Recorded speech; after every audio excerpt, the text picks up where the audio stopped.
حسبي ربي جل الله ما في قلبي غير الله نور محمد صلى الله لا إله إلا الله. Jejaknya di jalan ini loh, menuju tempatnya majelis ini. Tidak ada yang tahu tadi dari mana arah datangnya. Terus kan pasir kan di zaman dulu ini udah ada jejaknya. Kalau orang jalan kan ada. Nah, itu satu hadis ini sudah menjadi satu kita. Ya, bayangkan kalau menerangkan rukun iman, rukun Islam dan ihsan.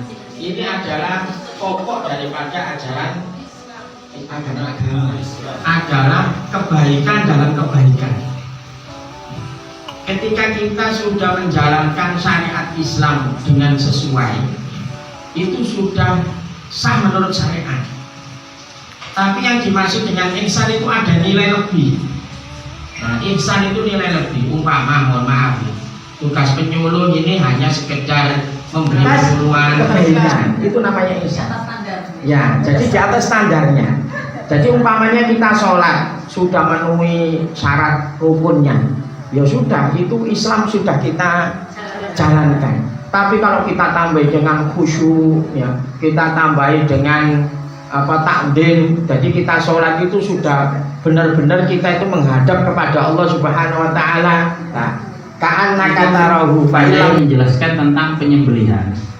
Jadi kalau kita syarat-syarat penyembelihan itu kan, ya kita menyembelih memang atas nama Allah, terus memutuskan tiga rongga, satu rongga napas, dua rongga makan, sama dua urat di leher hewan.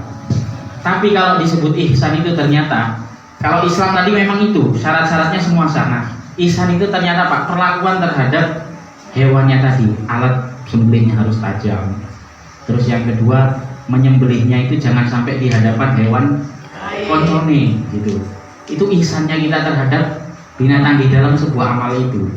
Nah, itu ihsan. Jadi sah-sah saja mau nyembelih secara syariat, pokoknya sudah bismillah, 3 urat itu putus, sah. Tapi nilai ihsannya itu disebutkan kalau kamu dengan binatang itu jangan sampai ketika orang sudah Islamnya sudah bagus, imannya juga sudah bagus, maka secara tidak langsung nanti dia akan menumbuhkan nilai-nilai ihsan itu, nilai-nilai kebaikan itu. Makanya kita tadi sulit mendefinisikan ihsan itu apa. Pak Deka mencontohkan menyembelih sapi, menyembelih kambing, ada yang berbuat baik kepada orang lain. Nah, sebenarnya ini adalah bonus. Ketika orang sudah syariatnya sudah bagus, ihsannya sudah bagus, maka nanti akan dapat ihsan itu secara tidak langsung.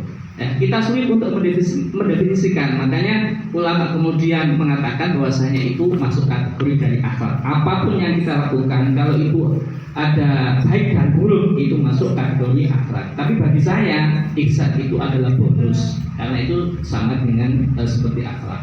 Syariatnya bagus, akidahnya bagus, maka secara tidak langsung nanti ihsan itu akan dapat dengan sendirinya, begitu. Terus ada rasulnya dan lain sebagainya, maka nanti di akhirat ya kita sesuai dengan ajaran kita tidak dimasukkan surga ya bahasanya gitu. Begitu ya Ustaz gitu.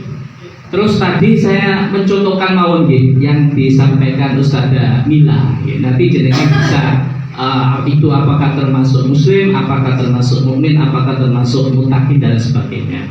Saya kasih 2 contoh. Yang pertama, dulu zamannya Rasulullah itu ada seorang sahabat yang ditangkap oleh yang namanya Musailamah Al-Kadzabi.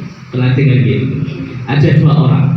Yang pertama ditanya, apakah Anda ini percaya? 3 orang. Yang pertama ditanya, apakah Anda ini percaya bahwa saya itu nabi? Dia mengatakan, iya, saya percaya Anda itu nabi. Yang kedua mengatakan, iya, saya percaya, tapi hatinya tidak.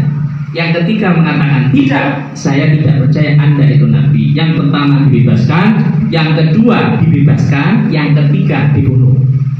Nah, kira-kira kalau masuk tingkatan-tingkatan iman tadi, nanti bisa jenengan klasifikasikan yang muslim itu, yang sekedar muslim itu yang mana, yang sekedar mukmin itu yang mana, yang muttaqin itu yang mana. Itu yang pertama gitu. Jadi